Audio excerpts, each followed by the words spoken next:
2 that will be listed. I feel the butterflies in my stomach and turn to Ryan. Can we just go for a walk first? What? Don't you want to find out if you got it? Yeah, but not around everyone else. Holding my hand, he turns the other direction. By the time we walk through the quad and back to the theater, the crowd has dissipated, and we walk inside. My palms start to sweat when I see the white sheet of paper taped to the wall. When I step closer, I let out a loud sigh in disbelief. Shaking my head, I turn to Ryan and say, "I can't believe it." Believe it. My rapid breathing slowly turns into laughter, and I sling my arms around Ryan's neck as he picks me up. Wrapping my legs around his waist, I squeal out, "I really can't believe it." Looking up at me, he smiles, wide and gorgeous. I lean my head down and kiss him, but it doesn't last long with my excitement. When I look up, I see Ms. Emerson and Sergei walk through a set of double doors. I jump out of Ryan's arms and try to reel in my emotions, but I can't seem to wipe the cheesy smile off my face. When they walk past me, Ms. Emerson stops to face me. I notice a small twitch in the corner of her mouth as she gives a slight nod of her head before turning and walking out the door. Spinning around to Ryan, I can't contain myself, and I cover my face with my hands as I feel a weight being lifted from my chest that I never knew was there.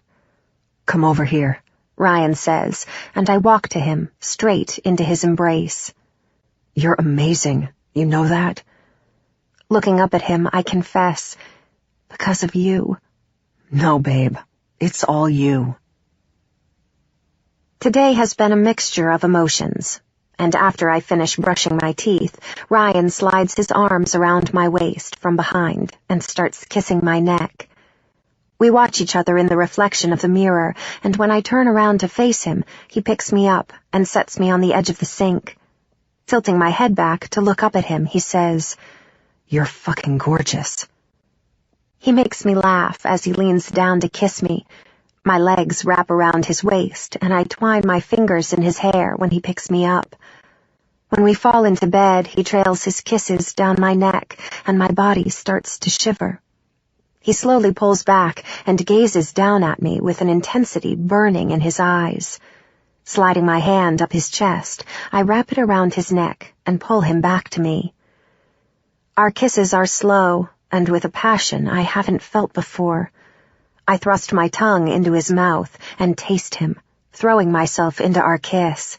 His arms band tightly around me, and I've never felt so safe. My mind blurs, and I begin to lose myself in his touch. When he lifts my back off the bed, I'm barely thinking when I pull off my top as he lets out a low groan. Lowering me back down, he shifts his hips between my legs and drags his head down to my breasts. We've never moved quite like this before, but a part of me doesn't want to stop. What I feel for this man is more than I ever thought I was capable of feeling. For a while, I thought I would never truly laugh again, but with Ryan, I'm my happiest. He gives me what I have been desperate for. Feeling him on my fingertips is enough to take me over, and I now want more. Dragging his mouth from me, he pants, "We should stop." I'm not sure I want to, though. I know I will never love anyone the way I love him. He's all I want. Don't. "Babe," he says in heavy breath, searching my face. When I look up in his eyes, I see all I ever want to see. He loves me in a way I never thought I could be loved. I don't want you to stop. "I need you to talk to me." I can tell he's unsure. I see it in his face. I don't want to stop tonight. He closes his eyes and drops his head to mine. "Please tell me this is okay." When I nod my head against his, he says, "I need to hear you say it, babe." Cupping his face in my hands, I say, "It's okay. I want this, with you. I don't know if I can." There is a worry in his eyes that I don't want him to have. Although I'm scared, I know I want him. I take his hand with my trembling one and place it back on my breast and whisper, "Just touch me." He leans down and kisses me, long and slow, while he slides his hand underneath my bra strap and slips it off my shoulder. I've never taken my clothes off in front of him before, and I feel the anxiety pool in my belly as he slides the other strap down, kissing my bare shoulder along the way. Pulling the fabric down, my pulse quickens, and in a moment of nervousness, I confess, I'm scared. I've never... Sweeping my hair back, he assures me, "It's just you and me. You're all I'll ever want." He wraps his arms around me and unhooks my bra, dropping it on the floor. When he looks down at me, he sees my scar. "He bit me," I say on a hush. I hate that I have Jack's mark on my breast. It torments me to look at it. It surprises me when Ryan leans down and kisses the scar. "God, you're perfect." He breathes against my skin. He drags his kisses down my stomach, then sits back on his heels. Taking my hand in his, he places it over his scar on the side of his ribs. With words unspoken, I hear what he's telling me. We're both still alive, together, and we're okay. Brushing his scar with my thumb, I bring my hands to his stomach, feeling his defined lines under my touch as my fingers slide up, around his neck, and tangle into his hair. I pull him down and lose myself in him. My legs begin to quiver when he hooks his thumbs inside the waistband of my pants. He strokes his knuckles across my belly before gently tugging down. When I lift my hips, he pulls off my pants and underwear, tossing them aside. I watch as he removes his pants, and when we are both naked, he lowers himself back on me, and my whole body is trembling. He pulls the covers over us, and I start to wonder if maybe I can't do this. I want to, but I'm so scared. I have nothing good to associate with this, and I'm not sure I can. Holding himself up on his elbows, he says, "Babe, you're shaking." "What if I can't do this?" "Then we stop." Nodding my head, I am filled with nerves. "We'll move as slow as you need. You just tell me when to stop." "I don't want you to stop." Giving me a smile, he leans down and kisses me. I wrap my arms around his neck and part my lips for him. He slides his tongue across my lower lip before he dips it into my mouth. We meld together as I run my hands down his neck and over his chest. His muscles are hard and cut beneath my hands, and I've never really taken my time to explore him until now. He's a lot larger than me, and I feel tiny underneath him, sheltered. I take my lips from him, skimming them across his tattooed, covered shoulder to his neck. I need him when he grazes his hand over my breast and takes me in his mouth. I let out a soft moan when he slides his tongue over my nipple and gently sucks. My body heats, and I arch myself into him. "Ryan," I breathe out. He drags his damp lips up my neck before saying, "You sure?" When I say yes, he takes a moment to make sure we're safe and protected. Resting his forehead against mine, he says, "Tell me that you want this, that you want me." And when I say, "I want you to make love to me," he reaches down and slowly starts to push into me. I tense up at the touch, having never experienced it in this way. He pulls back slightly and says, "Are you okay?" I nod my head and whisper, "Yeah," before he continues to ease himself inside of me. Letting out a gasp of breath, he drops his head in the crook of my neck. "Fuck, you feel so good, babe." My legs are tense around his hips as he holds himself in me. Clenching my eyes shut, I can feel the few tears that have escaped and are rolling down the sides of my face. Tears of nerves and tears of overwhelming love. "Open your eyes, Candace. Look at me." "Don't make me look," I softly plead. I'm afraid if I watch him, it will remind me too much of watching Jack. I'm scared. Baby, please open your eyes. I need you to be here with me. It's only me. When I cautiously open them, I can see the concern in his eyes. I focus on him and gradually begin to soften myself into him and relax. He takes his time as he starts to gently move inside of me. The room begins to fill with our soft moans and breaths of pleasure, never taking our eyes off of each other. He wraps me up in his strong arms, and I cling my hands around him as we slowly move together. God, I love you, he sighs. I lean my head up to kiss him, needing more of him. I love you, I whisper against his lips. He's all around me, and my breathing grows heavy as the air thickens. He takes my hand and laces his fingers with mine, holding on tightly to each other as he pushes himself deeper inside of me. Grabbing behind my knee, he pulls my leg up around him, then runs his hand up my thigh, gripping onto my hip. I'm overcome with the closeness I feel with him on top of me, with him inside of me. I push my hips against his hold, needing to move with him. Letting go, he runs his hand up my side and into my hair, threading and gently grabbing. The pleasure he gives me runs from my thighs, through my core and up my chest, where my heart is enduring most of the intensity. I can no longer keep my eyes open when I begin to feel a swarm of sensations deep inside. I realize I've never felt this before, and my legs clench apprehensively to his hips. Relax, babe. I hang on tightly around his neck as the feeling begins to build. When my hand jerks in his, he says, Open your eyes. Stay with me. They flutter open, and I see the want in his gaze. His face is heated and flushed, and when a whimper escapes me, my breath catches. Baby, let go for me. I lock my eyes with his as I fall and begin to shudder beneath him, giving him every piece of me as the intense pleasure radiates through my body. I feel myself pulse and tighten around him as he buries his head in my neck, grunting my name, and I feel his release.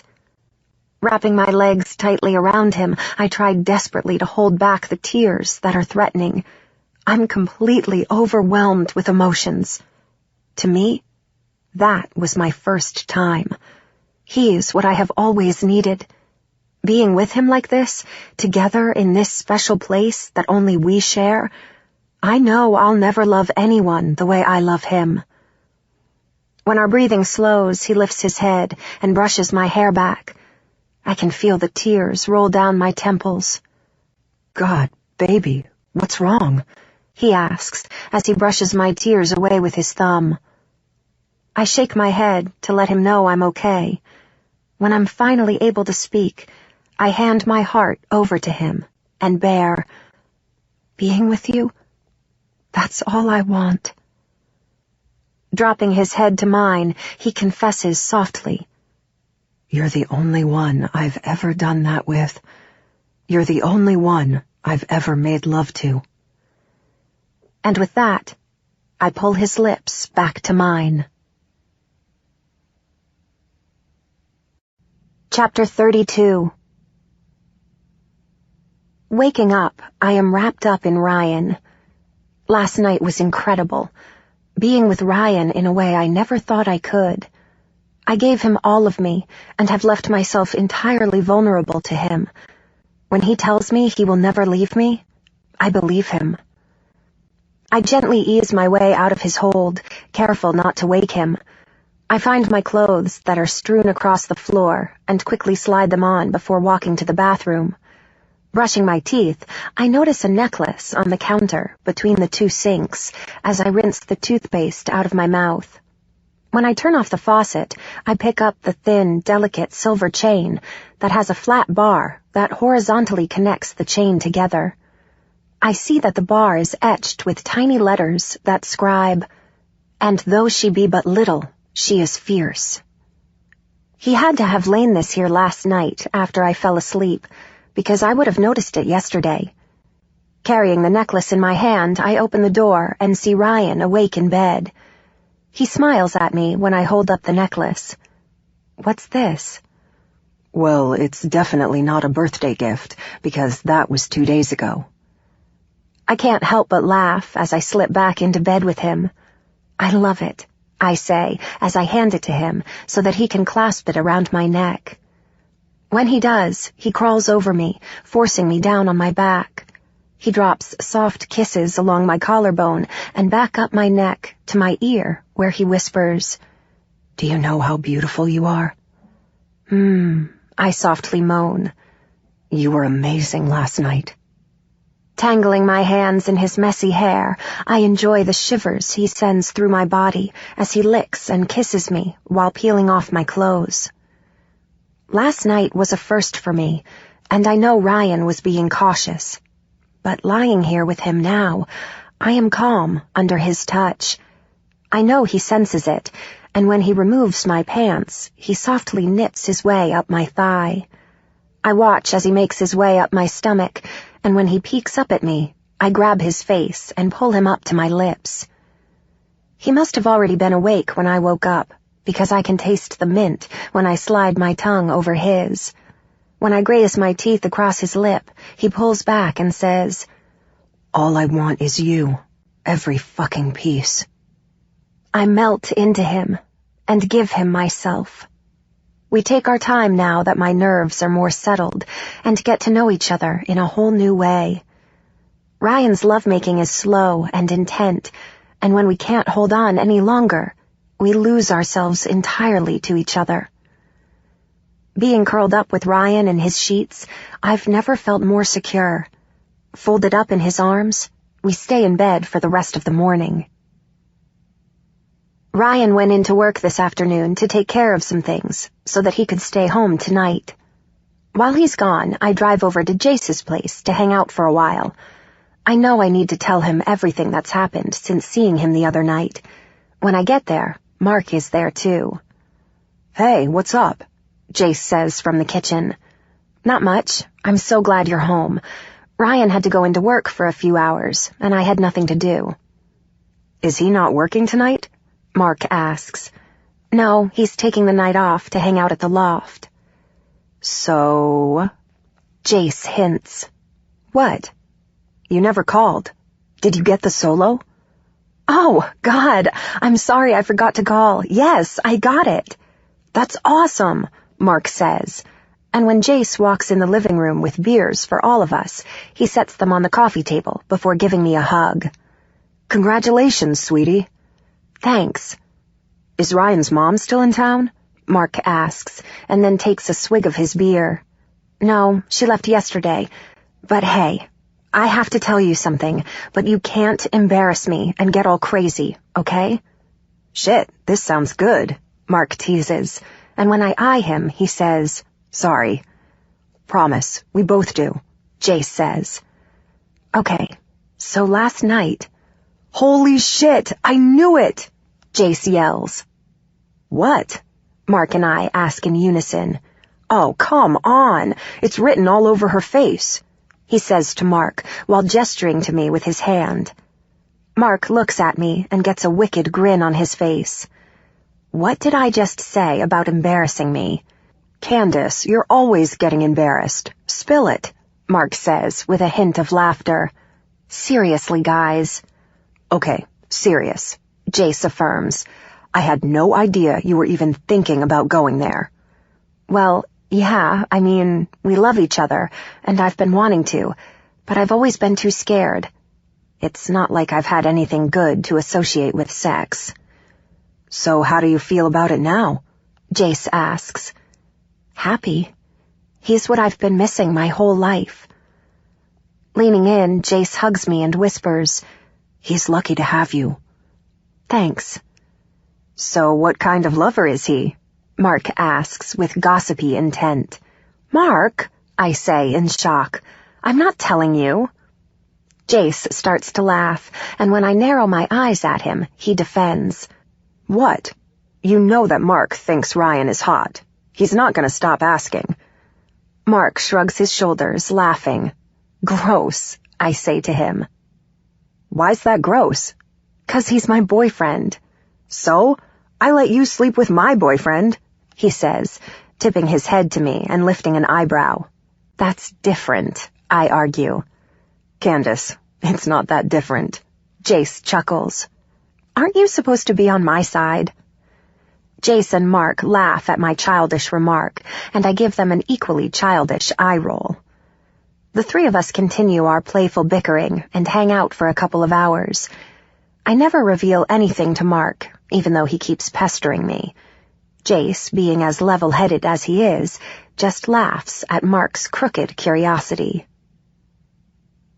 When I get back to the loft, Ryan still isn't home, so I decide to get some schoolwork done. I have 2 exams next week before the end of the quarter that I need to prepare for. Spreading out my books and notes on the coffee table, I make myself comfortable on the couch. I lose track of time as I flip through my books and study some of the dance terminology that I need to know for one of my classes. When I notice the gray, misty sky beginning to darken as the sun sets behind the clouds, I wonder why Ryan isn't home yet. Picking up my phone, I call him, and he sounds stressed when he answers. Babe, hey. Hey, I didn't think you were going to be working this late. I wasn't, but one of our distributors stopped by today and notified me that we are now a COD contract. When I went back, I saw that Michael hadn't been paying the fucking invoices, so I've been going through the backlogs, making sure there aren't any outstanding. Have you found any? No, but this shit pisses me off. I need a manager who is more organized. This shit's a mess in his office. I'm sorry. It's fine. Just been a long day. I'm about to pack up and leave. Have you eaten anything yet? Yeah, I had one of the bar girls run out and pick up some food. Okay, well, I'll see you in a bit. Love you. Love you too. When Ryan gets home about a half hour later, we decide to camp out downstairs and watch a movie. We change into our pajamas, and Ryan pours me a glass of wine, then gets himself a beer. Moving the coffee table out of the way, Ryan lights the fireplace, while I throw a pile of blankets and pillows on the floor. Wrapping up in the blankets together, Ryan puts on one of his old black and white movies, and I can't help but smile in amusement when he does. What? You want to watch something else? No, I say, and I settle my head on his chest, getting comfortable. I love watching these with you. I thought you hated them. You're always making fun of me. I know, but secretly, I've always loved it. Kissing the top of my head, he wraps his arms around me as we watch Out of the Past. About halfway through the movie, I remember that I need to run upstairs and take my sleeping pill. When I return to Ryan, I curl in beside him, and he rolls over to face me. I need to run into work tomorrow and sign off on a few things Michael is redoing tonight. Okay. I was thinking you could come with me. Ryan. The last time I went there, I totally panicked. The last thing I want to do is go back just to be reminded of what happened. I know, but I hate that you can't come up there to see me. I mean, it's where I work, babe. I understand what you're trying to say, but I can't. I know. I just think if you tried. We can go in the morning before we open, you and me. We'll park in the front. Letting out a deep breath, I close my eyes. I want to be able to go up there and see Ryan. I'd love to hang out with him and his friends and see where he works. And it bothers me that I've never seen Mark's band play. I'm just not sure if I'm ready to push myself that far yet. I know I can't avoid that place forever, since Ryan owns that bar. He cups my cheeks with his hands and whispers, "If you're not ready, I get it. It was just a thought." I open my eyes and look up at him. Ryan, it just takes me back farther than I want to go. There have been times I've wished that I would have just died that night. He releases a hard breath and tucks my head under his chin as he holds me. I know what he's trying to do, and a part of me loves that he pushes me and doesn't baby me. The fact that he thinks I'm strong enough to go there shows me that he views me in a way I want to truly be, strong. But another part of me is terrified to stir up those memories again. I love Ryan, and I know that he cares for me. I want to show him that I can push myself. Okay, I whisper softly. What, babe? Pulling my head up, I say, okay, I'll try, when he looks at me. Are you sure? No, but I'll try. Cradling my face in his hands, he says, Do you have any idea how amazing you are? Ryan, I'm not saying I will. I'm only saying I'll try. And that's all you need to do. The fact that you're even willing to is one of the reasons I love you so much. You're so unbelievably strong. Before I can deny his words, he captures my mouth with his. I'm a bundle of nerves as I drink my coffee and wait for Ryan to finish getting ready. I had agreed to make an effort to go with him to the bar this morning. The place doesn't open for a few hours, and he wants us to go when no one else is there. When he comes downstairs, he takes my hand and reassures me that all I have to do is say the word and we'll come back home. But I don't want to be that person. Ryan sees me in such a strong way. I wear his necklace that he gave me, that is engraved with the word fierce. He chose that Shakespearean quote for a reason. If he believes that about me, then maybe I should try to believe that about myself as well. My stomach is in knots as he drives, and I don't say a word. His hand is laced tightly with mine, and I turn cold when I see us approaching the building. He does as he promises, and parks along the curb in front of the bar. I know there is no way I could handle being in the back lot with that dumpster. I'm lost in my thoughts and don't even notice that he's gotten out of the car until I turn to see that my door is open and Ryan is standing there with his hand on my knee. Just try, he says as he takes my hand and helps me out of the car. I'm not familiar with the front of this building, so I don't find it terribly difficult to walk with him. I keep telling myself not to think about what is on the other side. When we get to the door, he takes his keys, unlocks the door, and opens it for me. When I step inside, I am surprised that the place looks completely different than what I had envisioned. The interior is dark and masculine. There is a huge, rich mahogany bar that runs the length of one of the walls with exposed brick and wooden shelves that hold a variety of liquors. On the opposite wall, there is a fairly large platform stage. Sleek leather bar stools flank the high-top tables that are scattered throughout the place. I follow Ryan as he walks me down a small hallway that leads to stairs. My office is up here, he tells me before he takes me up. Still holding my hand, we walk up the wooden stairs. When we reach the top, he tells me he's going to get the papers from Michael's office. When we walk in, I instantly turn around and stumble into Ryan. Behind Michael's desk is a large window that overlooks the back lot. Babe? I want to go. Reaching around me, he picks up a folder from the desk and walks me out, shutting the door behind us. We walk into the office across the hall, and he tosses the folder onto his desk. I'm shaking when he turns to me, running his hands up and down my arms. I'm sorry, I didn't think. I don't even need to explain what's got me startled. He just knows. Leaning against the edge of his desk, he pulls me between his legs and hugs me. I lay my head on his chest and listen to his heart while I focus on slowing mine down to match the rhythm of his. I don't speak because I'm trying not to get myself worked up. After a few moments, I look up and over Ryan's shoulder. His view is out the front of the building. I watch the mist collect on the glass and slowly trickle down. You okay? I nod my head and lean it back down on his chest, letting out a slow sigh. I hate seeing that dumpster. His arms tighten around me, and I find myself continuing to talk. It's weird, because I also love it in a messed up way. It's all I had to focus on. I'm so sorry. When I dream about that night, it's always taken away from me. There's nothing to distract me.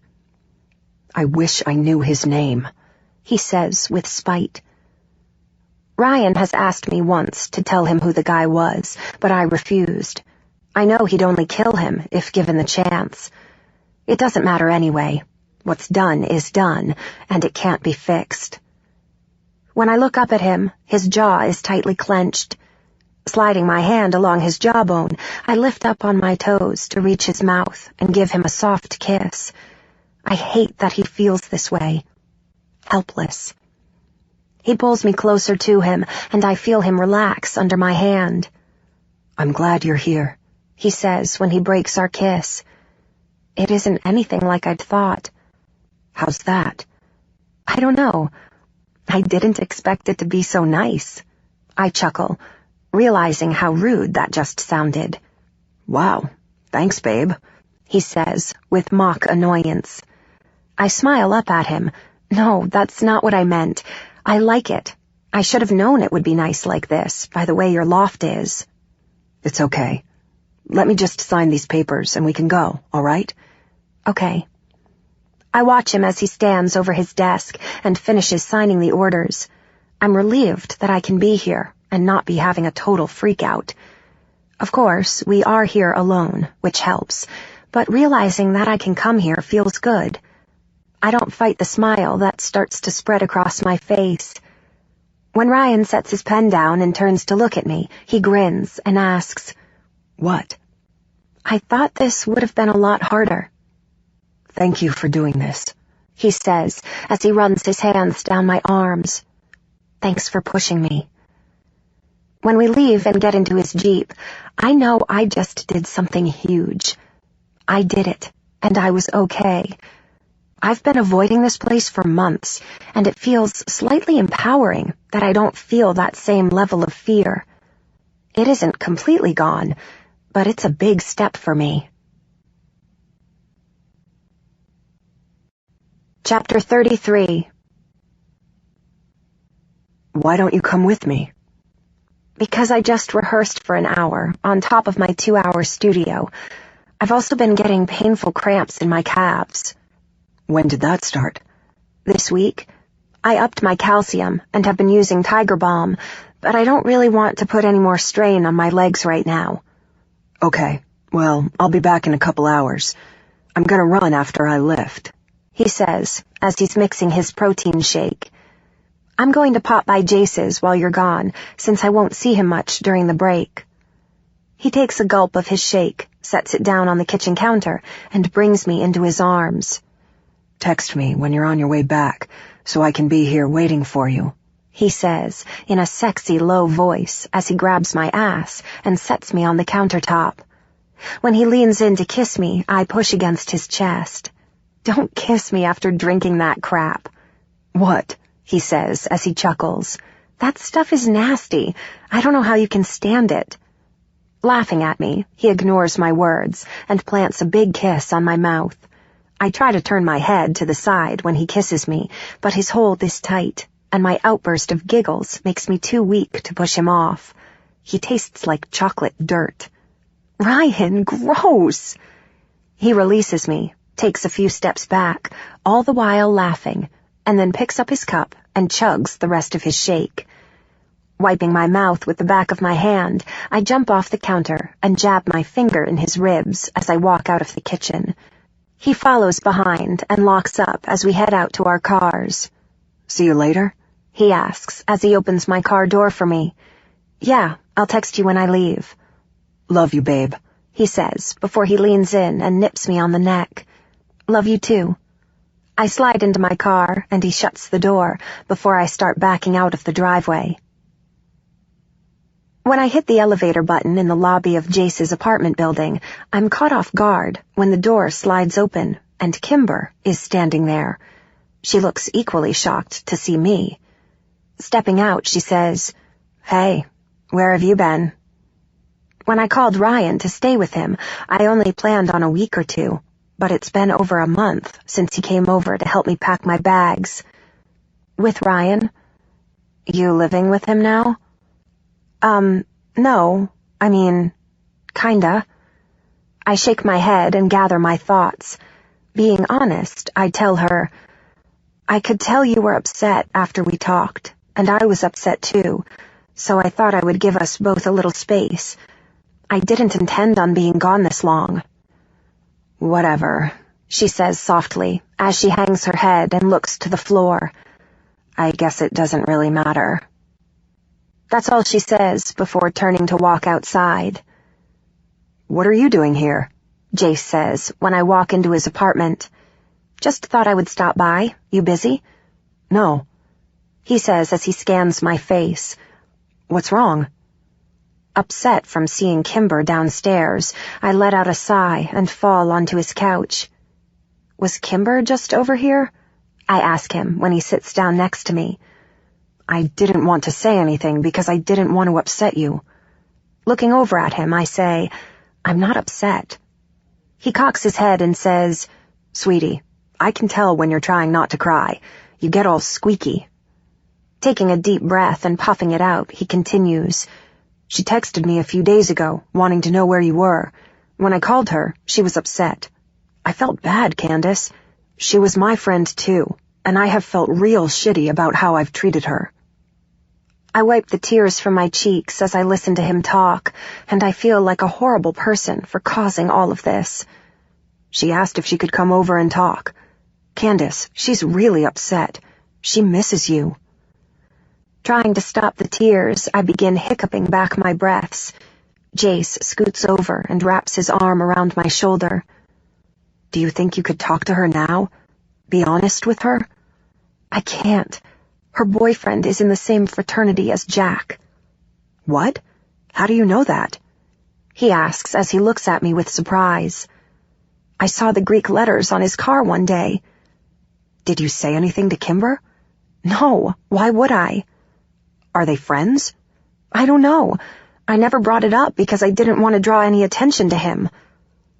Jace leans his head back on the couch, and I feel envious that he can still be friends with her. I'm not upset. I understand that she's your friend. I'm sorry I ever put you in that position. Sweetie, he says as he rolls his head to the side to look at me, I love you. Even though I haven't been a good friend to her, I would have done that to anyone for you. I smile at his words. There isn't any way I could ever express exactly how much they mean to me. Jace has always been so selfless with me, and I try to give back to him what he gives to me. So, what did she say? I ask. She just talked about you, how hurt she is, how much she misses you. She wanted to know what's going on in your life. I told her about Ryan, and that you're really happy with him. As I nod my head, he adds, If you won't talk to her, then I think you should at least start spending some time back at your place. Yeah, okay. I sit back on the couch next to him and rest my head against his shoulder. After a few minutes pass, Jace switches topics and asks me about the gallery show at ThinkSpace on Friday night. Ryan's photograph will be on display and up for sale. Jace and Mark are going along with some of Ryan's friends as well. I haven't told Jace that the photo is of me. I don't want anyone to know, and Ryan doesn't either. So what time should Mark and I be there? It starts at 8, so any time around then. Sounds great. And when are you guys heading out to Oregon? We're going to leave the next morning. I'm not sure when we'll be coming back. Ryan wanted to leave it open. He's taken the week off, so we will just play it by ear.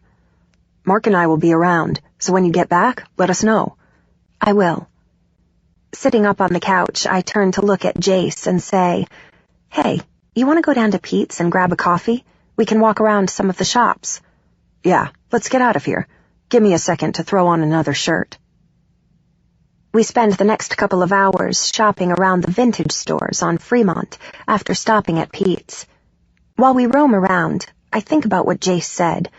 I know I need to talk to Ryan and let him know that I should go back home. I never intended on staying at his place for as long as I have. We just kind of fell into it. I love him, and I love being there, but I have my own place and a friend that I sort of abandoned, even though we aren't really talking and haven't been for months. I can't tell her about Jack.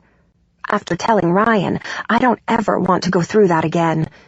Plus, I'm not even sure of Seth's connection with Jack. It scares me to think what Kimber would do, being that she is, in a way, linked to him. I don't know what I can do to salvage my relationship with Kimber, but I do know I should at least try. I've been gone for most of the day, so when I return to the loft, Ryan is more than eager to have me back. We spend the rest of the day being lazy and listening to demos from bands that are trying to get spots at Blur. I know I need to talk about going back home, but I know Ryan isn't going to like that idea very much.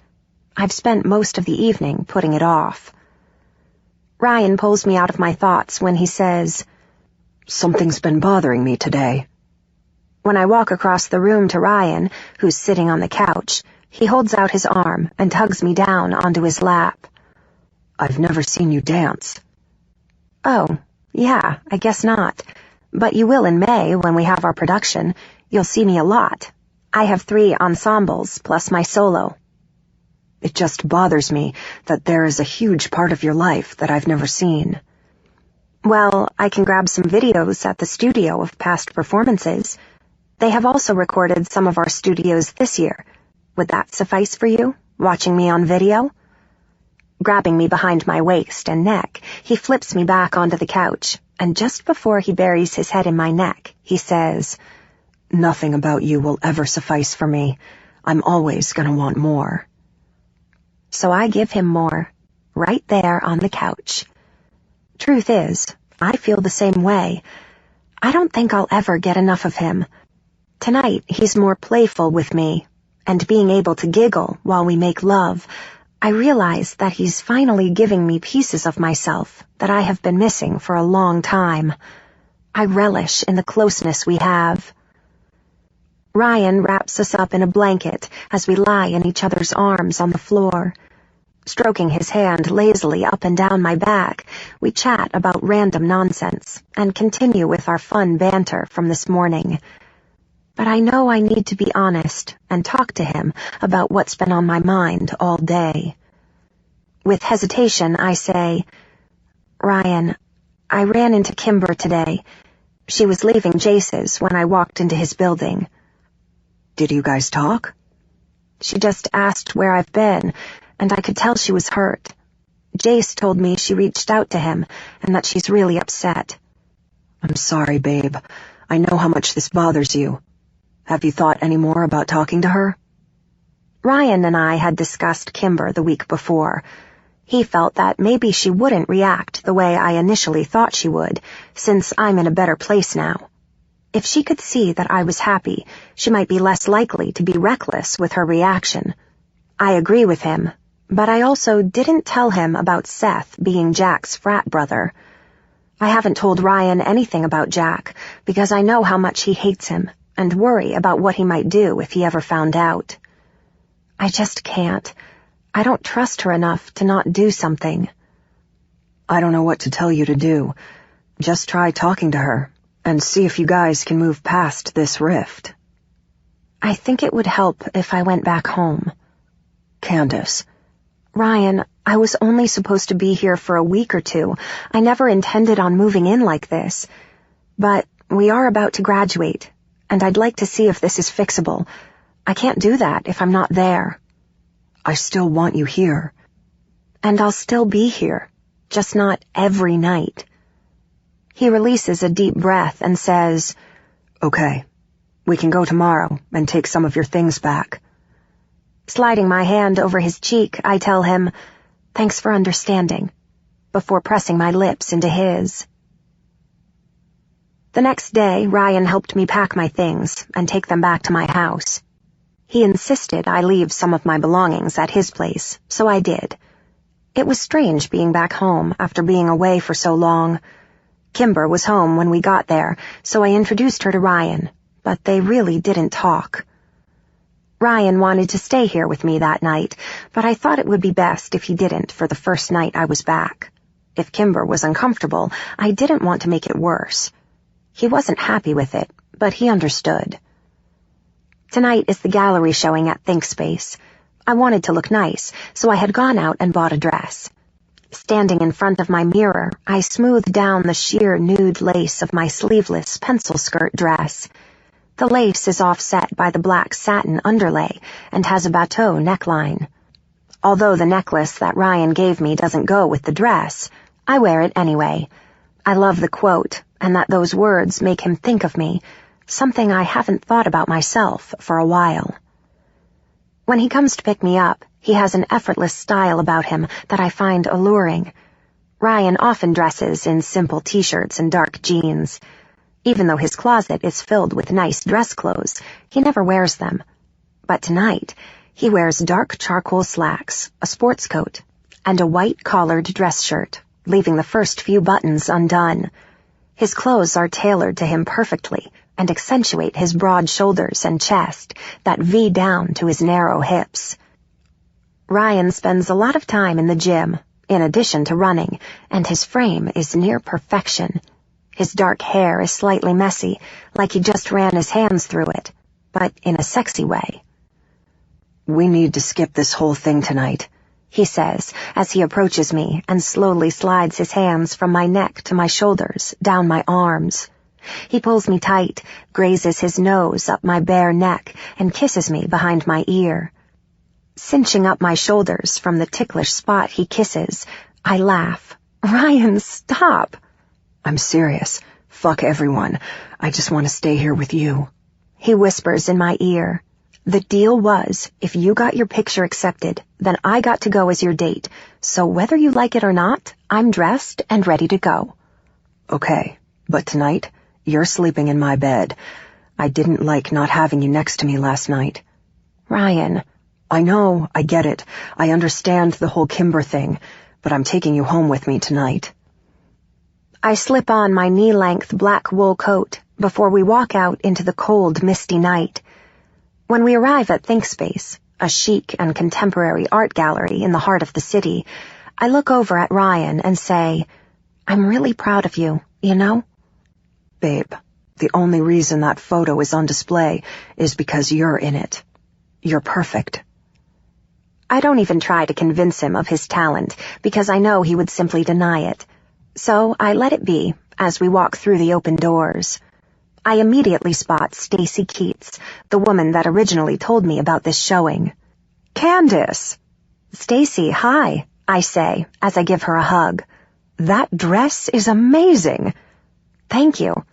"And this is—" she asks as she glances to Ryan. "Ryan," I say. "Ah, nubile, beautiful photograph," she says as she shakes his hand. "I'm Stacy Keats. I work at the Henry Gallery." "Ryan Campbell." "Well, your piece is great. I saw a couple eyeing it a minute ago. Do you have more pieces?" "A few. It wasn't ever something I intended to show anyone or have displayed, but Candace insisted." "I'm glad she did. I'd love to see more of your work." Looking at me, she asks, "Do you still have my number?" "Yes, I do." "Give me a call," she tells Ryan. "We have some wall space opening up soon, so if you're interested, we can discuss the possibility of displaying some of your pieces." "Will do. I'll have Candace give me your number." Turning to me, she says, "And I owe you a congratulations. I heard about your audition from Sergey." Sergey has been dating Stacy since I met her over 2 years ago. He has instructed my partnering studio since I first came to UW. He's originally from Russia, but moved to the States and danced for a company in New York before retiring and relocating here to teach. I hope it was all good. Lowering her voice, she tells me, "He thinks people will be fighting for you to sign with their companies." I can only hope. No hoping. I'm looking forward to seeing you perform in May. "Thank you. I'll be sure Ryan calls you," I say. "Enjoy your night." "You too, Stacy," Ryan says as he starts walking us to the bar. Mark and Jace are already drinking and mingling when we walk over. I knew they would have a good time, and they'd know several people here, with them being architecture majors and art snobs. "Hey, man," Mark says when he spots Ryan. We all stand around and visit. After Gavin and his friend Chris arrive, I excuse myself and take a glass of wine from the bartender. Jace and I separate from the group and start to stroll through the gallery, looking at all the pieces. I know Ryan is here merely for my sake, so I don't mind that he spends the evening with his buddies. When we find ourselves in front of Ryan's photograph, which he'd titled Nubile, Jace says in a quiet voice, "You're beautiful." He speaks to the photograph, not me. I stand there for a moment and only respond when he slightly turns his head to wink at me. "How did you know?" I ask. "Because of what he titled it." He turns to look back at the photograph and adds, "It could only be you." I don't know how I would live without Jace. He's my rock. He's always stuck by my side and has been my strength when I had none left. I step closer to his side and hold his hand, and when he looks over at me, I tell him, "I love you so much." "I love you too, sweetie." He squeezes my hand, and we continue through the gallery, admiring all the art on display. We don't speak with anyone else. We just spend our time together and enjoy each other's company. Eventually we find a bench and take a seat to give my feet a break in my platform heels. "There you are," Ryan says from behind me. Jace takes my empty wine glass and excuses himself to give Ryan and I time together. Sitting down next to me, he says, "Where have you been?" "Just walking around with Jace." "I heard someone bought your photo," he tells me, and I'm so excited for him. "Really?" He doesn't respond. He just smiles at me and takes my hand. "Walk with me." Sliding my hand into his, I follow him through the gallery and down one of the halls to a roped-off area. "What are we doing back here? We're gonna get in trouble." Laughing at me, he says, "You're so cute." We turn to go behind a wall, far from everyone else. He turns to me, pressing my back against the wall, hands on either side of me, caging me in. He doesn't even need to say anything when I reach for his face and bring him down to me. He's eager and passionate, and I know if he had it his way, he would take me right here against this wall. "We should go," I say breathlessly between our lips. He pushes himself against me as I grasp his shoulders, and I know it's really time to go. "Ryan." When he finally drags his lips off of me, he takes my hand and walks us out of the back exit, not saying goodbye to anyone. When we arrive at his place, he opens my door and scoops me out of the car, cradling me with his arm behind my knees. Kicking the door shut, he carries me up the stairs to the front door, and once we are inside, straight up to his bed. He lays me down and runs his hands down the length of my body slowly, down my thighs, wrapping around to the backs of my knees, and then slides past my calves. He slips off my heels, and I hear them as they clatter onto the floor. Standing by the edge of the bed, Ryan stares down at me as he takes off his shoes and socks and shrugs off his jacket. My heart is racing as I watch him, and when he lowers himself on top of me, he gently kisses me. The rushed intensity that I felt earlier is gone. "I love you so fucking much." Brushing my fingers through his hair, I smile and study his face, the way it looks right now, in this moment. "I love you too." "Make love to me, babe." I know what his words mean. I've always let him be in control, not feeling confident enough in myself. But I love this man, and I want to give him what he wants, which is to give myself to him in a way I haven't yet. Wrapping my arms around his neck, I nod as he pulls us up to our knees. I kiss him and caress his tongue with mine. Sliding his hands up my back, he catches the zipper and slowly pulls it down, loosening the lace on my body. One by one, I unbutton his shirt, and when I hit the last one, I run my hands up his cut stomach, over his chest, around his shoulders, and down his arms, sliding the shirt off. He covers my mouth with his, and when he does, I let the lace fall off of my shoulders. I sling my arms back around him, and he lays me down, slipping my dress the rest of the way off. His lips and tongue slowly drag against my heated skin as he makes his way up my legs, dropping kisses here and there along the way. He grabs onto my panties and starts pulling them down, taking his time as I lift my knees to help him. Leaning back over me, he runs his hands over my knees, up my inner thighs, and my breath hitches when he pushes his palm over my sex and up my stomach. I catch his hips with my legs, wrapping them around his waist, pulling him firmly against me. He takes one of my legs and pulls it down from his hip as he unhooks his pants. When they land on the floor with the rest of our clothes, he leans over to the nightstand and puts on protection. He reaches behind my back and pulls me up, sitting back on the bed as I'm straddling his lap. When he unhooks my bra, the last piece of clothing between us, I lift up on my knees, wrap my arms around him, and gently slide myself on top of him. I feel my body instinctively tighten around him when he enters me, and I have to drop my head in the crook of his neck with the profound pleasure that is coursing through my body. His breaths are heavy, and when I lift my head and look into his blue eyes, I slowly begin to move. Giving myself to him as never before, I lace my fingers through his hair and fist it in my hands. I can't help the moan that escapes me, and I don't even try to hide the waves of pleasure I feel from being with him like this. God, I love you, he says through his panted breaths, and when my hips rock into him, his head drops to my chest. Grazing his hands along my sides, he begins kissing my breasts, and I start to feel the intensity building. Our moans become louder as they fill the room. When he grips me tighter in his hold, I rock into him again, clinging to him when he says, "Look at me, baby. I want to watch you come." Leaning my forehead against his, our eyes lock onto one another. My body begins to shudder and clench around him, and when I hear Ryan moan my name, I know he's right there with me. Never taking our eyes off of each other, we ride out our pleasure until we have nothing left. He's hot to my touch, and I can feel the sweat beading down my back when he slowly begins to kiss me. Laying us down, I brush a few locks of his hair from his damp forehead. I love you will never be strong enough for what I feel for you.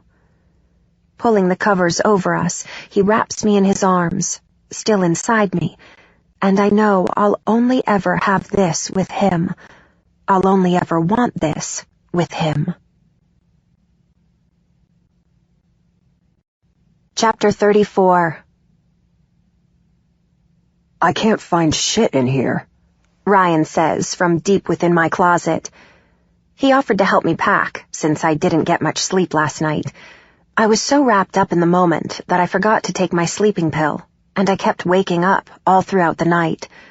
I'm starting to wonder if I'll ever be able to sleep without them. My dreams weren't terribly vivid, but when my mind would begin to drift, Jack would find me. Ryan suggested that I should talk to someone about what happened, but I quickly shut him down, same as I did with Jace when he brought it up months ago. Sitting around and hashing out what happened when all I am trying to do is move on doesn't sound like it would be beneficial at all. Just grab a few pairs of jeans. Which ones? You have like 50 pairs in here. Laughing at his dramatics, I say, it doesn't matter. He walks out of my closet and puts them in my suitcase while I am going through my dresser. Could you grab everything that is sitting on my bathroom counter? Yeah. When I dig back in my top drawer to find my wool socks, I come across something I haven't seen in 7 months. Pulling it out, I look at it, and am immediately taken back to that sterile hospital room. Jace was with me, never letting go of my hand, while the nurse scraped Jack's bloody flesh from under my nails. I can still feel the stinging of my eyes as my salty tears flowed effortlessly. I stash Detective Patterson's business card back in the drawer and close it when I hear Ryan walk out of the bathroom. "Is this everything?" he asks. Yeah, I say, as I continue to stand at my dresser. But when my voice comes out shaky, Ryan doesn't miss it. Babe, he says, and he walks over to me.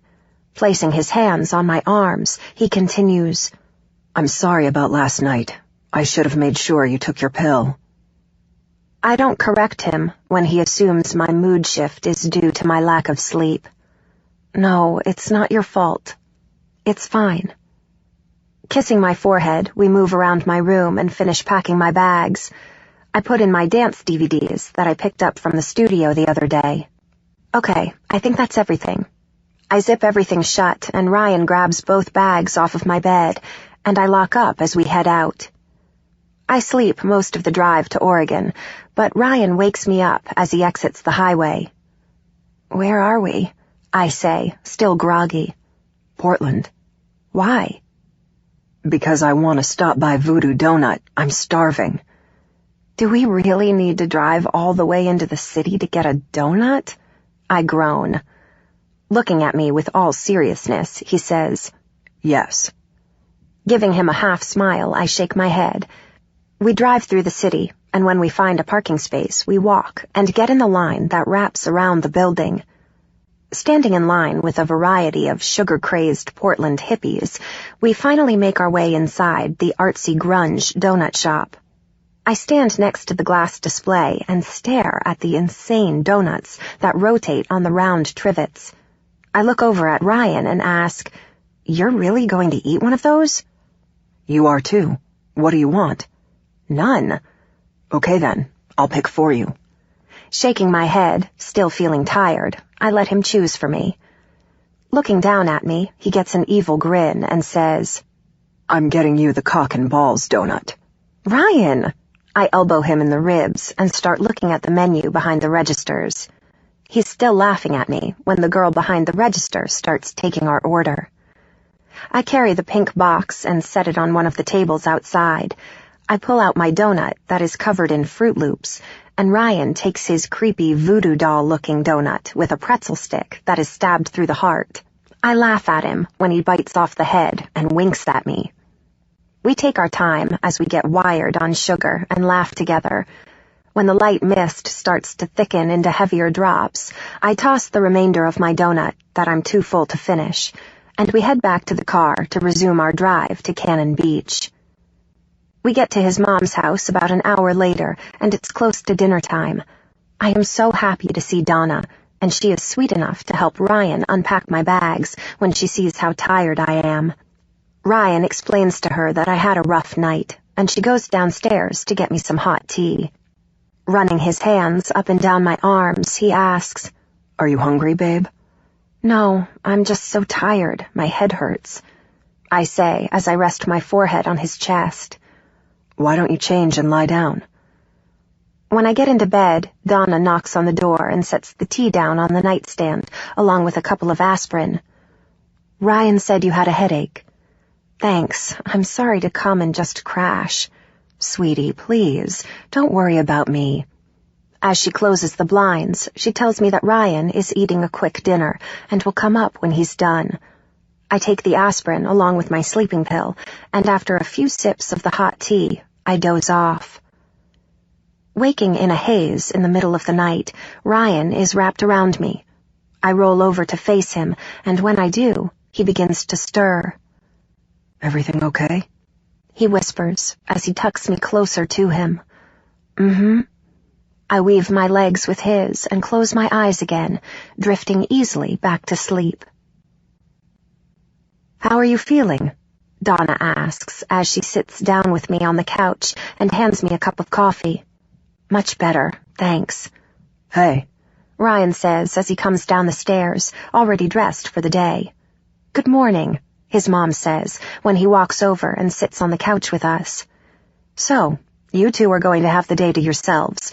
Marcy called me this morning, and I have to drive into Portland to go over and sign off on some tax documents. While I'm there, I'm going to meet with a friend of mine for a late lunch, so I won't be home till around 6 or so, but I have no plans for the rest of the week. This just popped up yesterday.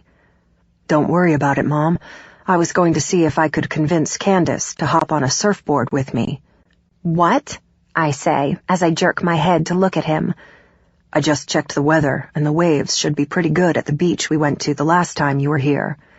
That water's going to be freezing, Ryan. He laughs at me and says, That's why you wear a wetsuit, babe.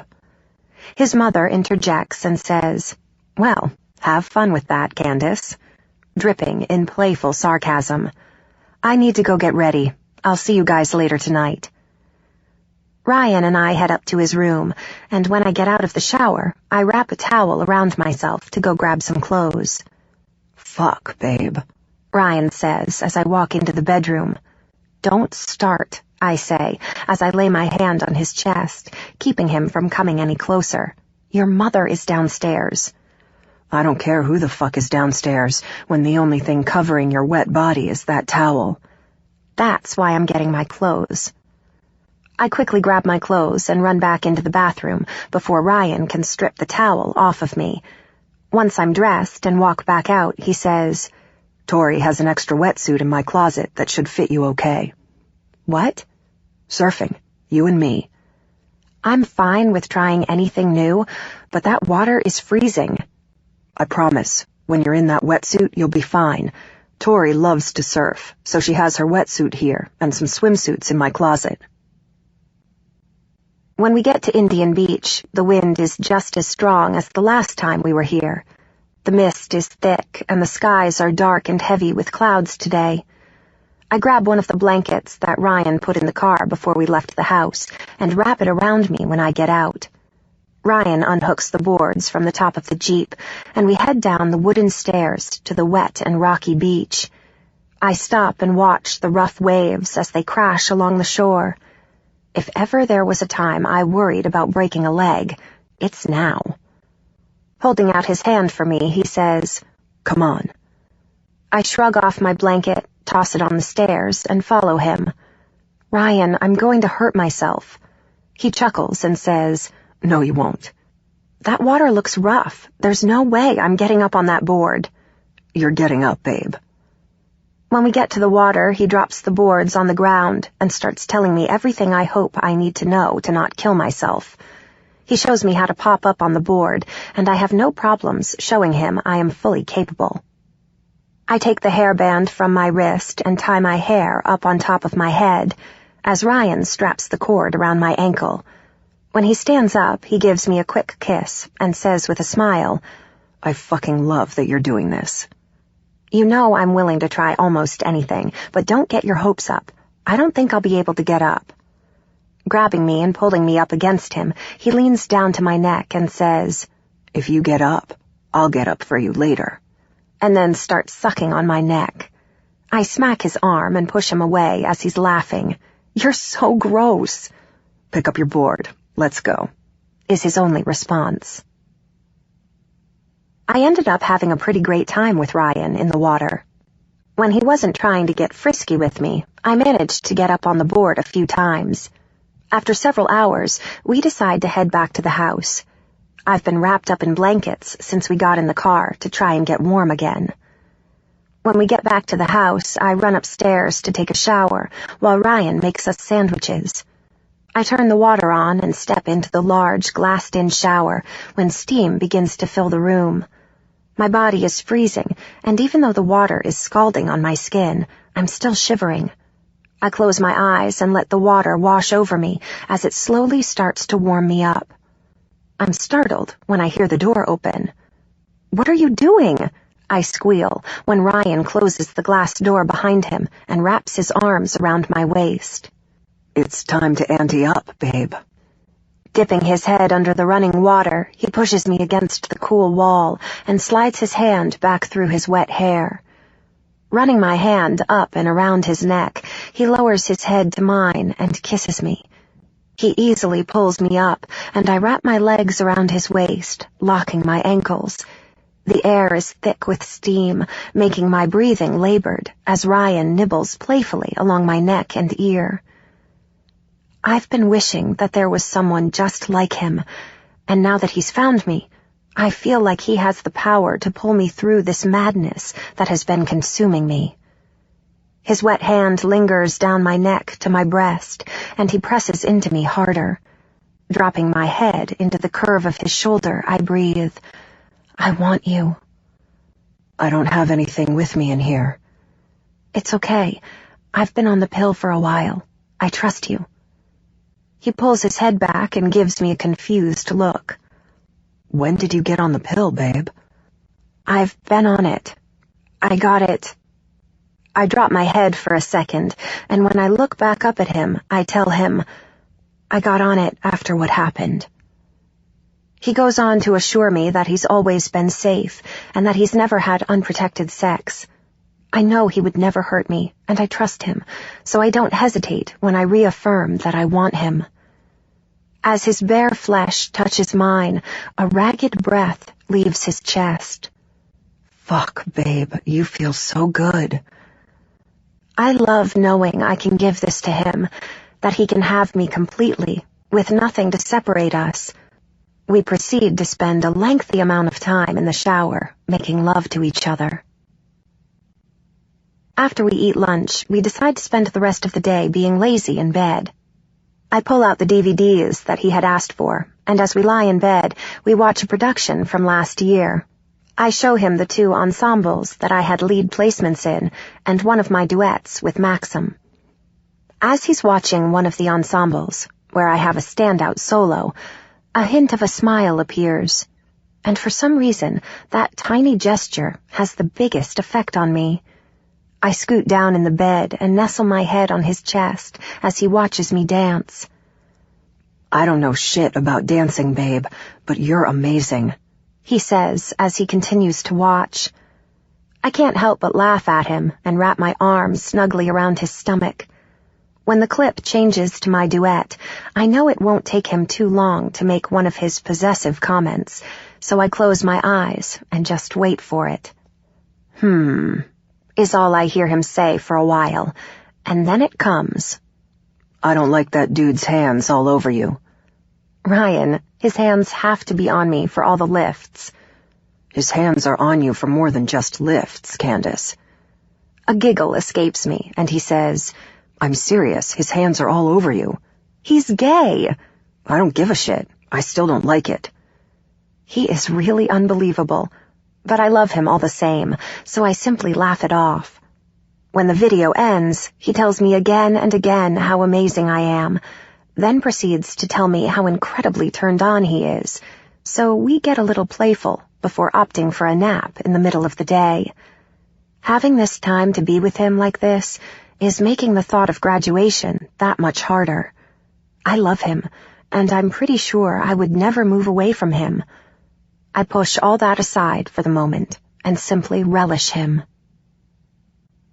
Ryan and I decide to spend the rest of the week at his mom's. Both of us have enjoyed the downtime. I love spending time with Donna. We have made a couple days out of shopping and dining, but it's the best when we stay home for dinner, and I can help her cook and clean up.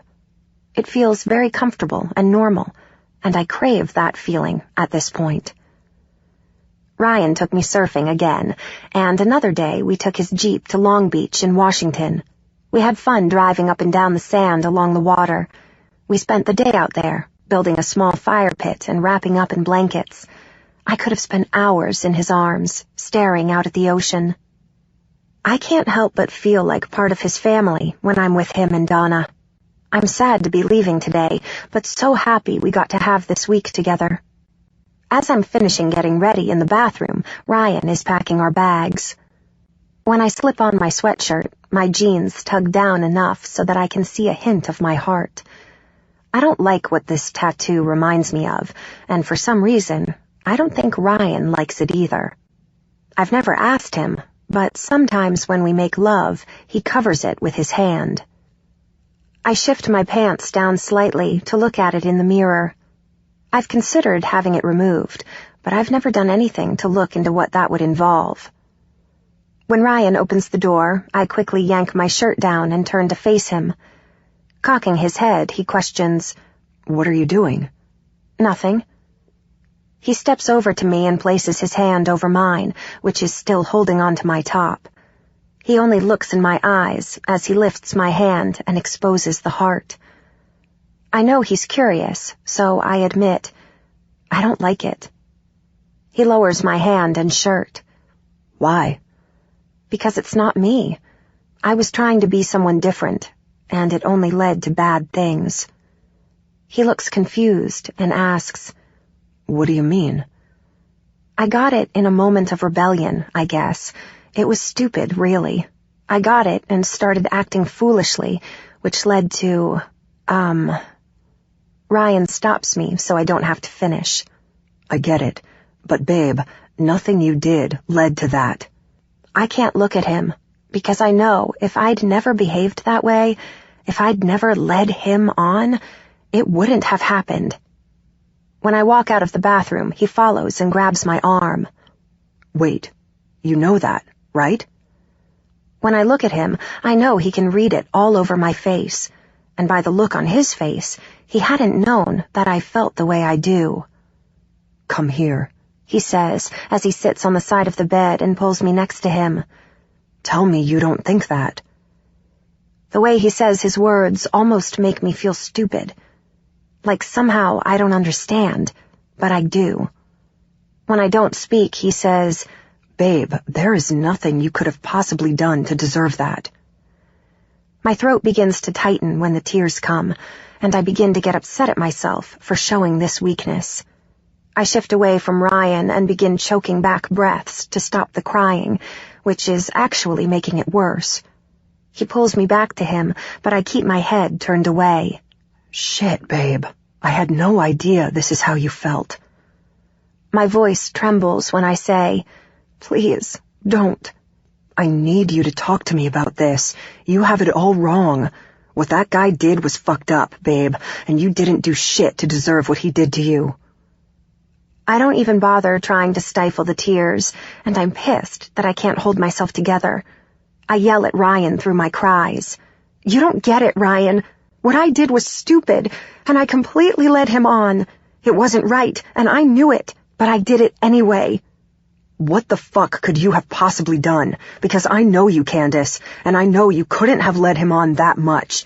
But that shit doesn't even matter, because you could have stripped down in front of him, and you still didn't deserve to be raped. Don't say that fucking word, Ryan! I sob out, and then begin crying uncontrollably. He pulls me into his arms and begins apologizing when I lose control and tell him, I didn't even really like him, but I was stupid and lonely, so I would let him kiss me, knowing that I didn't like him.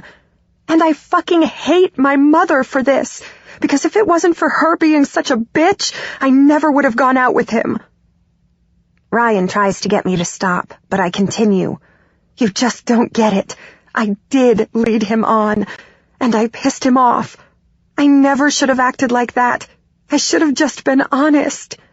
This isn't your fault, he says sternly, and I snap back. Yes, it is. Not releasing his hold on me, he says again, It isn't your fault, Candace. Turning into him, I fist his shirt in my hands and cry, But it is. He doesn't say anything else. We wind up lying down in bed for a while until I calm down. We lie face to face, and with my eyes closed, I finally speak. It's been 7 months, Ryan. I know, babe. I just want it to go away. I know, but it's never going to get easier if you keep blaming yourself. It kills me that you feel this way. It fucking kills me that I can't take this away from you.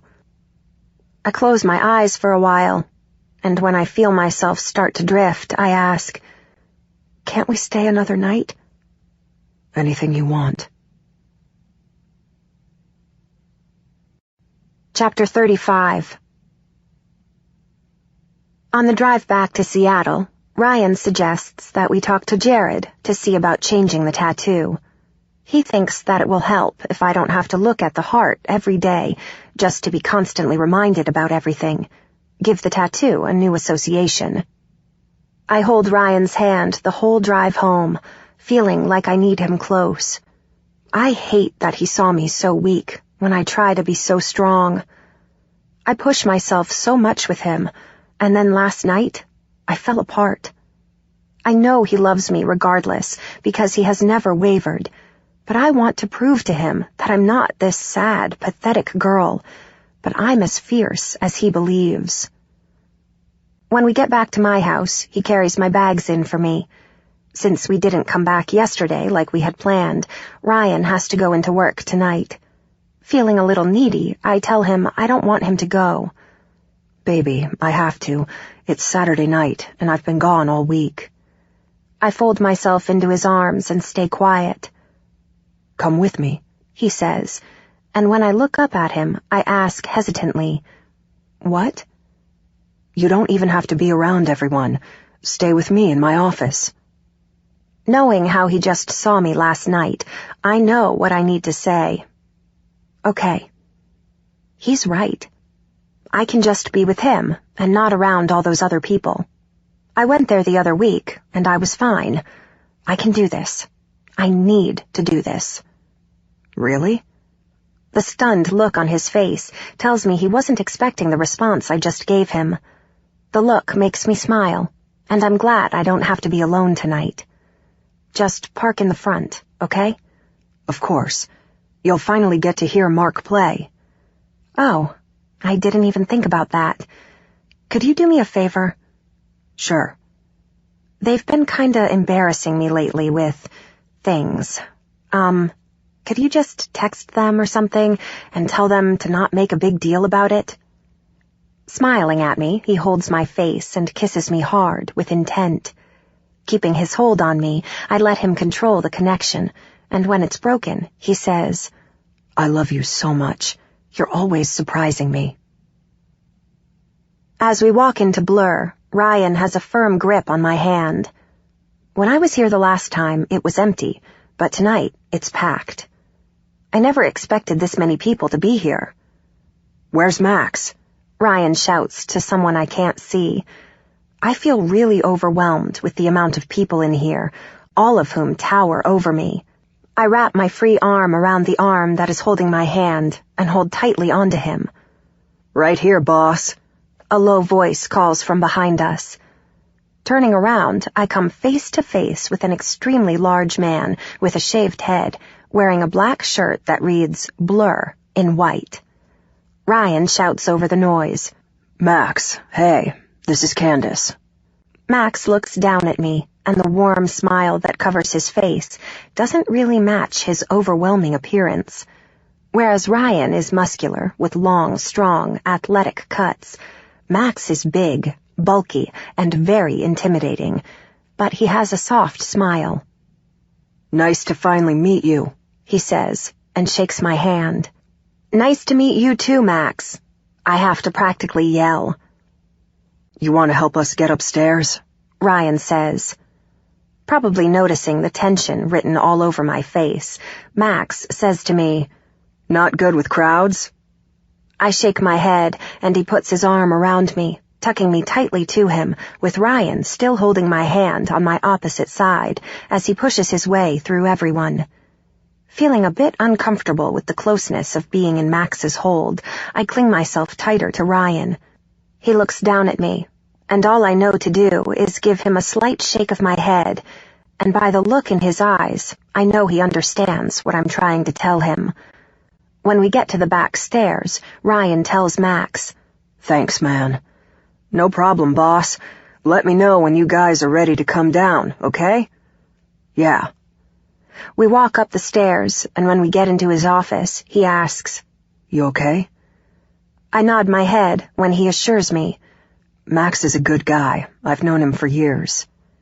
It's just uncomfortable, I say. Walking us around his desk, he pulls me down on his lap when he sits in the chair. Is it always this busy? I ask. On Fridays and Saturdays, yeah. When his cell buzzes, he pulls it out of his pocket and says, Mark and Jace just got here. Setting it down on his desk, he tells me, I love that you're here. And then kisses my shoulder. When there is a knock on the door, Ryan says, Come in. Hey, guys, Jace says as he walks in. When he demands a hug, I get up off of Ryan's lap and walk over to him. He folds his arms around me and leans in close to my ear, whispering, "I'm proud of you." I sigh and squeeze my arms a bit tighter around him. Pulling back, I ask, "Where's Mark?" "Downstairs. He said he'd find you before the band goes on." "Oh, okay." "Are you coming down to watch?" Well, Ryan has some work to do, so I was just going to stay up here." Jace tilts his head and shakes it. "What?" "Candace, at least go down for a couple songs." "Did you see how many people are down there?" "Yeah, sweetie, the same amount that are always here, and nothing has ever happened." Looking over at Ryan, he shrugs his shoulders in agreement and says, "I'll have Max stay with you." I flop down on one of the chairs in front of Ryan's desk and think for a moment before saying, "I don't want everyone touching me."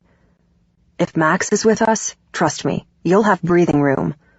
"He's right," Ryan assures. I take a moment before saying, "All right."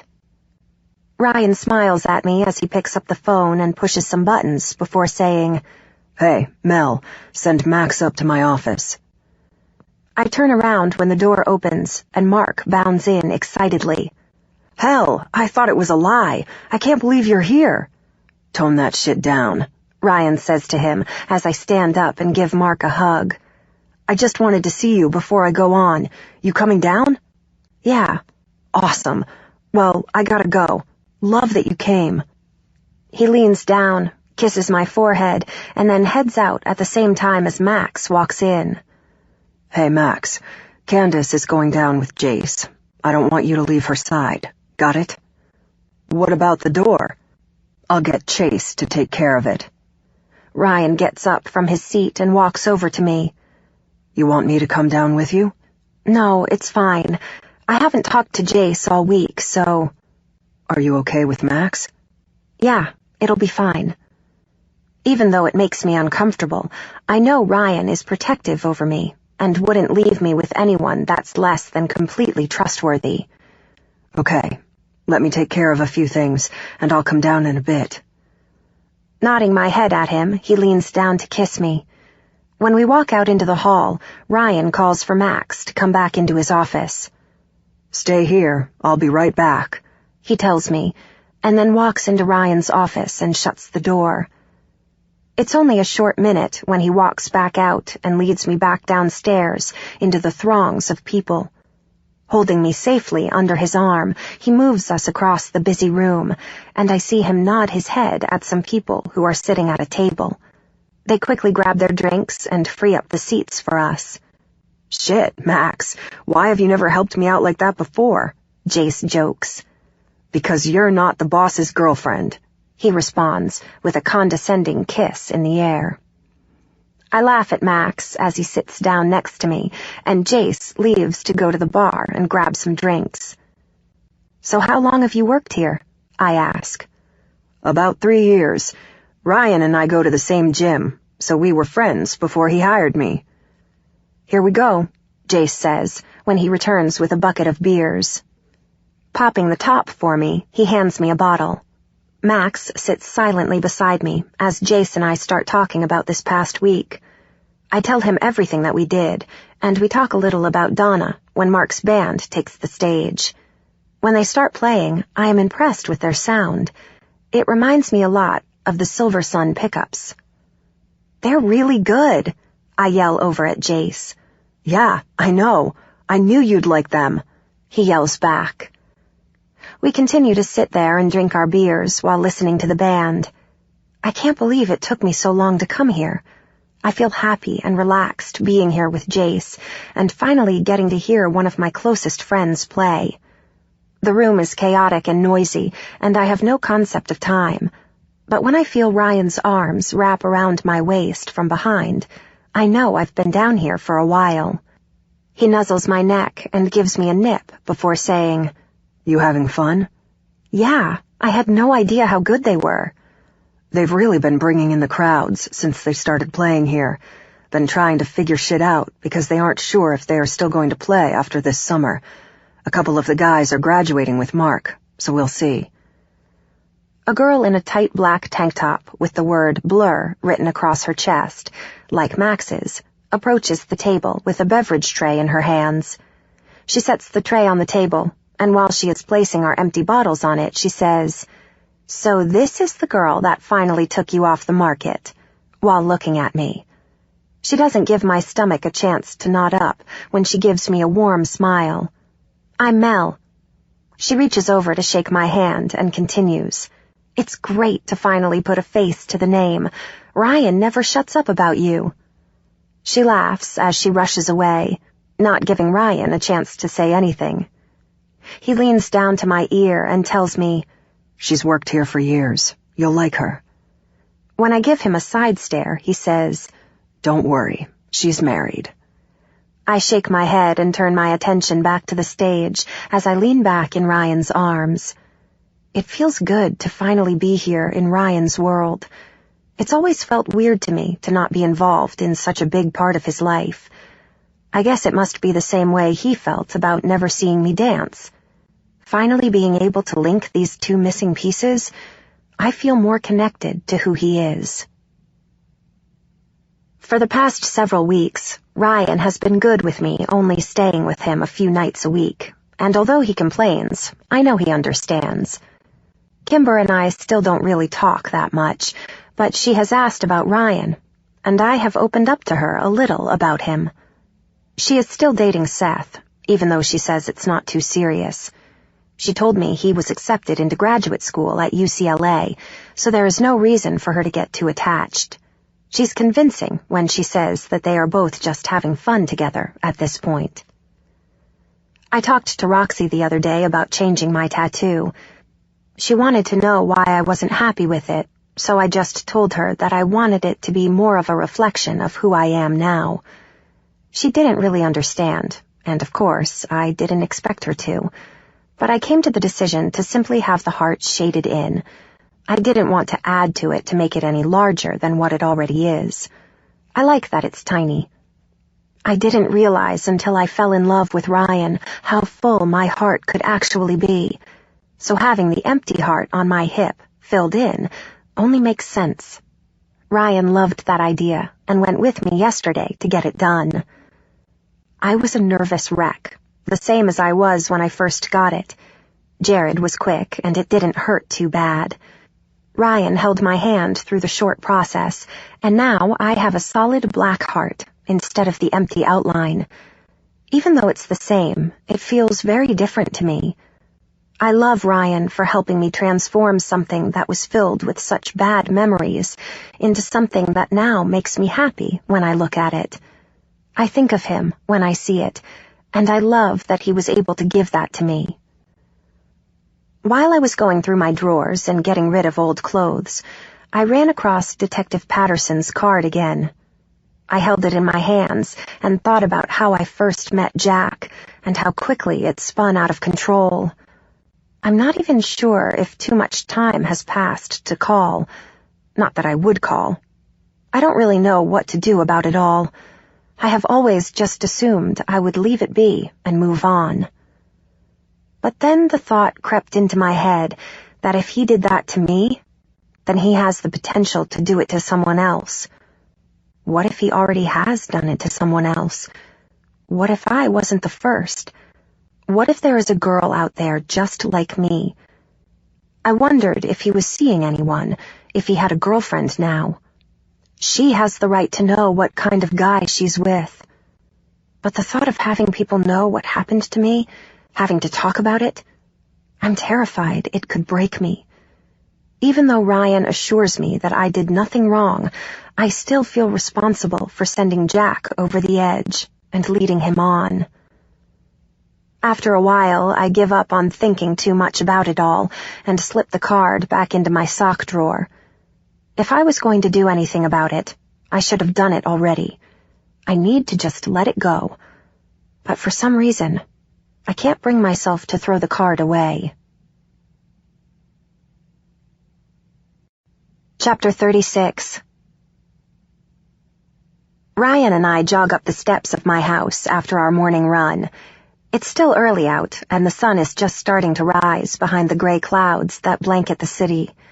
Once inside, we each grab a bottle of water and go back to my room so I can clean up.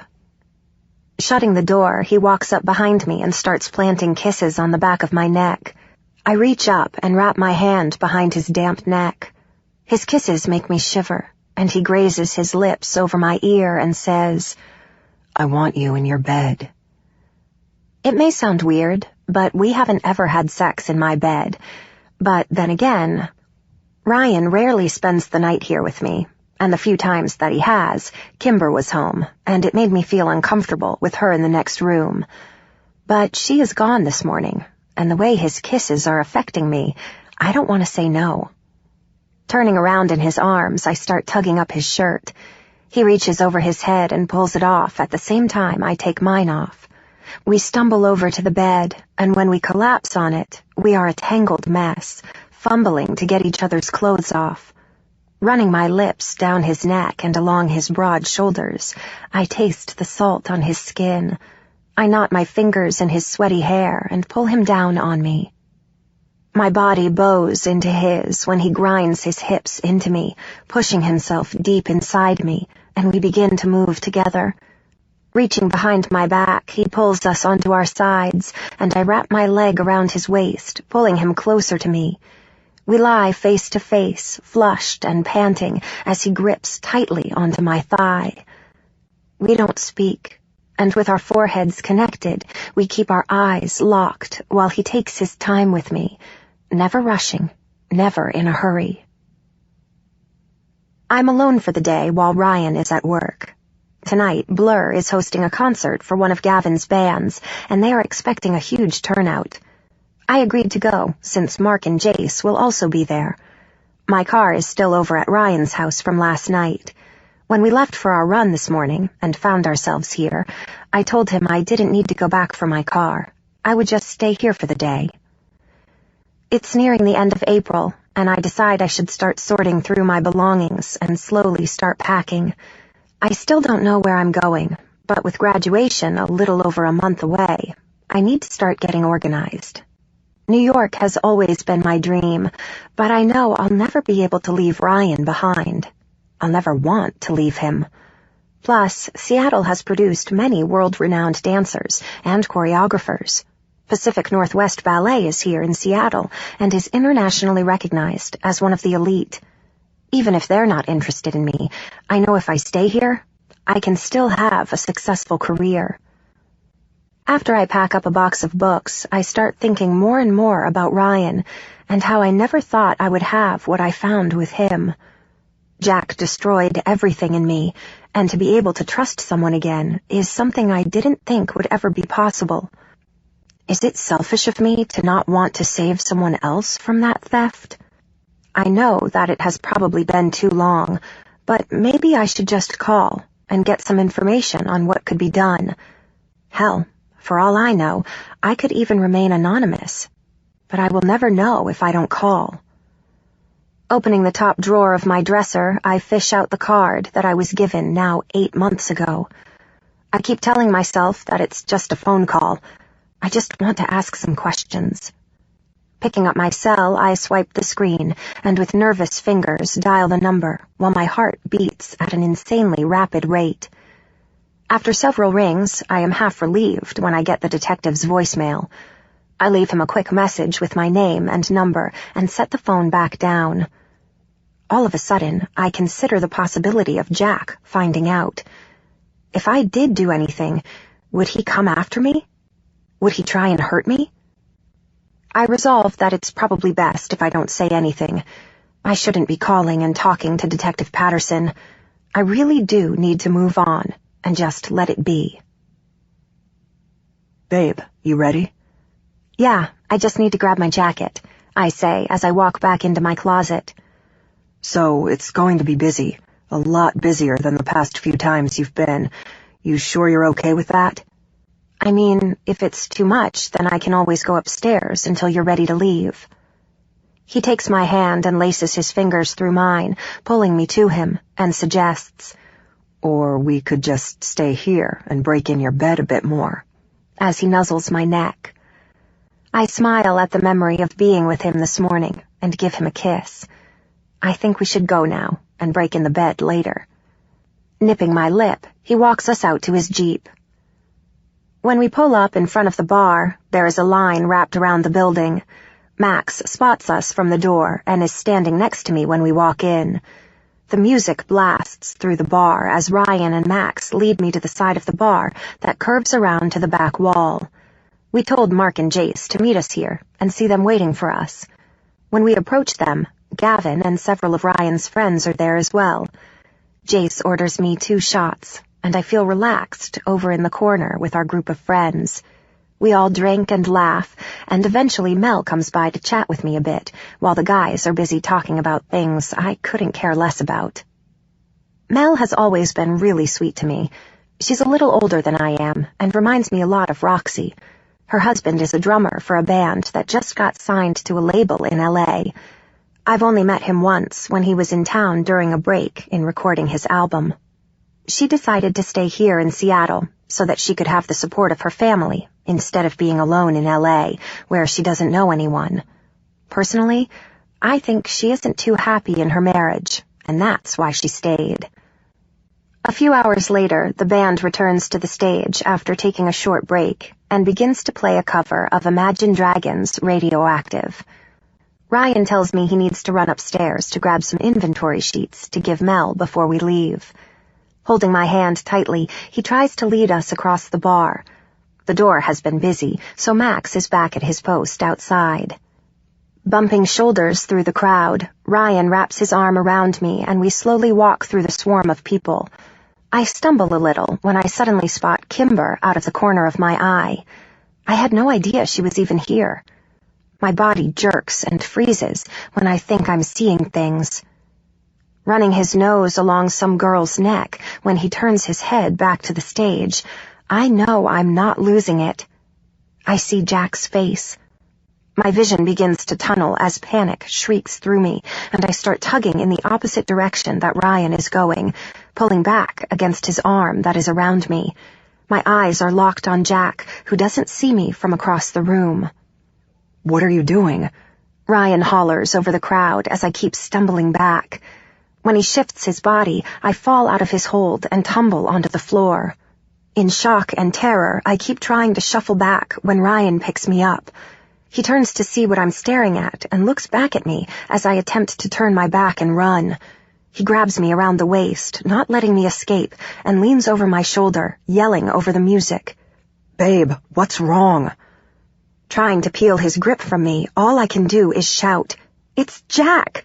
"Who?" "Get me out of here!" I scream in a panic, jerking to get out of his grip. "I can't breathe! Get me out of here!" Tucking me tightly against him, he moves us quickly to the door, yelling at Jace to follow, but Jace is too far away. When we finally make it outside, my breathing is labored and my whole body is shaking. I run to Ryan's car, wanting to get as far away as I can from Jack. Aside from my dreams, I haven't seen him since that night. "Babe, what the fuck happened in there? Who the fuck did you see?" Leaning my back against his Jeep, I grip onto Ryan's shirt as I start to cry and gasp for breath. "Jack is in there. We have to leave." "Who's Jack?" "Him! Jack is—" I'm cut off when I hear Jace holler my name as he runs toward me, and I'm sobbing hysterically. "Candace, what happened?" All I can say between my panting breaths and tears is, "Jack's inside." "Oh, shit. Who the fuck is Jack?" Ryan yells, and Jace tells him, "The guy that attacked her."